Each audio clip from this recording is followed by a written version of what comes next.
scary. And over the years, Affinity has evolved into a safe space for a lot of dialogue around issues that people can't talk about other places. It's also evolved into a space where women and men and youth have been able to find their voices through the work that they do within the organization. And they are also opportunities for folks to get involved on a grander scale, because it is a social justice organization, and sometimes just knowing that there are other people who are going through things that you've gone through has been critically important to helping people spark some energy in themselves to go out and do the work on behalf of others as well as themselves. So I know that Affinity is one of the few resources for African American people of the LGBTQ community on the South Side. Like, most of the, safe havens for that community are all, north, and not so much in urbanized areas. Oh, it looks like we have a caller. Go ahead, caller. Hello, how you doing? This is Norma. I want to tell you all doing a fantastic job.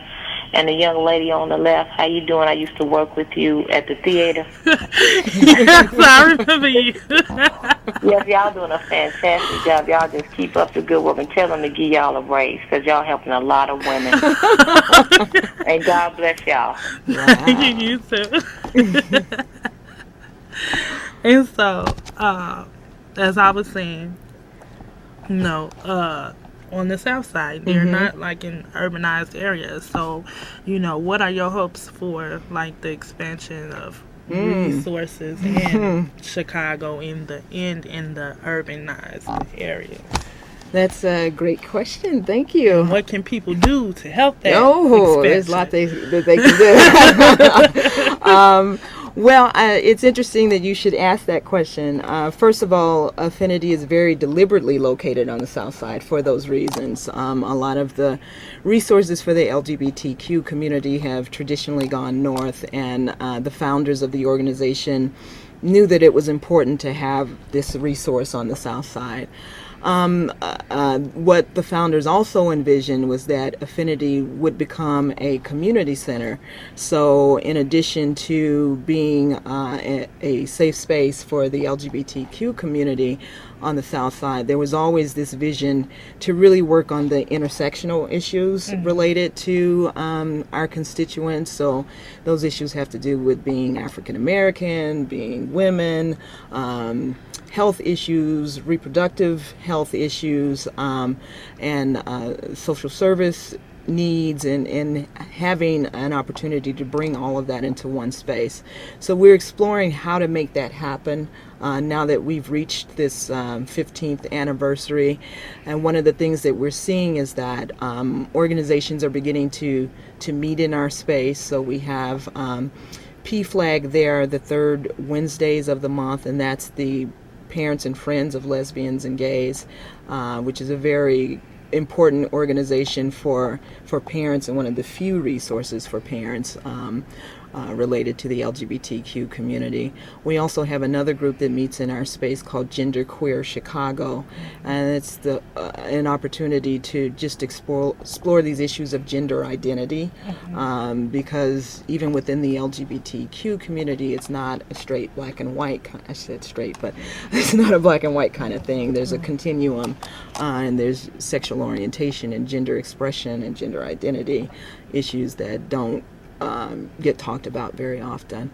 And then we're also doing a lot of youth work now. I mentioned the Youth Leadership Institute and the two programs there, but we're still also doing work with our older women. We still have the 40 plus group and the singles women group. We have a lesbian and bisexual moms group, and we also have a transgender group that meets at Affinity. But these are not silos. These are all groups that come together. And folks can help by volunteering at the organization, both in terms of programming and administratively. We offer service learning hours for youth, so there's tons to do there. And of course, we are always looking for donations for the organization, and there's lots of information about how to get involved on our website. So there are many ways that people can do that. Okay, so I'm just gonna put our information up one more time. If you want to learn any more information about the Chicago Abortion Fund or Affinity, you can give us a call at 312-663-0338, or you can hit us up at the ChicagoAbortionFund.com. Looks like we have a caller. Go ahead, caller. Good evening, ladies. I have a question, okay? It's one thing for people to tolerate certain people's lifestyles. Okay, that's fine, and respect their lifestyle, whatever they decide they want to do. But don't you think we get in a situation where we're approaching a dangerous situation? Even if you don't openly embrace it, you are looked upon as some type of bigot now, if you don't really totally embrace it now, and they wind up being penalized.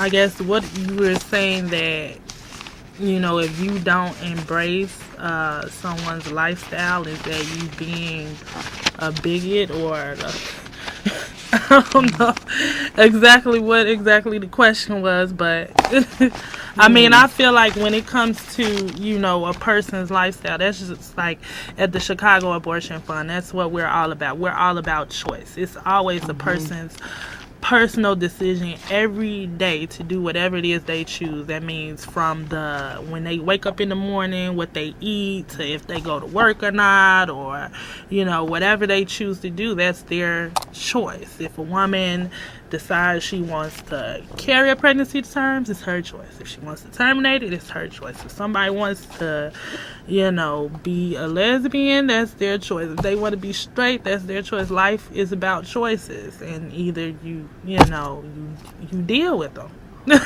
Well, one correction there. Being a lesbian or a gay person or a bisexual person, or feeling that you're a transgender person is we don't consider that to be a choice. Oh, I'm sorry. How I didn't mean to say it like might that. be a choice. I didn't mean to It's just who you are. Right. And in terms of bigotry and all that, bigotry does exist. People have a right to their opinions.